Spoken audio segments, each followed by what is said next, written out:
এয়া হৈছে চেনি, এয়া হৈছে নিমখ আৰু এয়া হৈছে পানী। গোটেইখিনি গুলি লৈ এইটোতে মই এনেকৈ সুমুৱাই দিলোঁ। আৰু এয়া হৈছে থেকেৰা পানী, মই তিয়াই থৈ দিছিলোঁ। মই আচলতে বনাই আছোঁ চৰবত। এতিয়া এই গৰমৰ সময়ত যেতিয়া থেকেৰা চৰবত অকণমান খাবলৈ পোৱা যায়, কৈছোঁ আৰু দেই কি ভাল লাগি যায়, দেহাটো একদম শীতল হৈ যায়।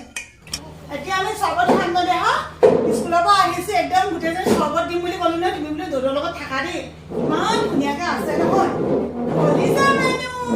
ক'ত বহিবা ৰ'বা, মই এইখিনিতে বহিম দেই, মই ইয়াত বহিম আৰু ইয়াত তোমাক চৰবত দিম। কোনে খাব? তুমি খাবা।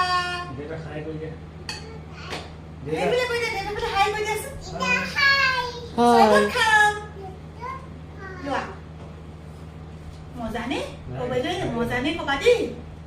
এয়া হৈছে পাপা, মানে আমাৰ ইহঁতৰ পাপা, চেং ডাঙৰ দৌ মোৰ ভাগৰ কি হেৰা। আজিকালিতো নাম কাঢ়িয়ে মাতে ন, আমাৰ সময়ত আৰু সেই তেনেকে চলিলে। প্ৰথমতে তেওঁ নাম কাঢ়ি মাতিছিলে, তাৰপিছত এতিয়া হেৰা হৈ থাকিলে। আহি যোৱা, মজা মজা মজা।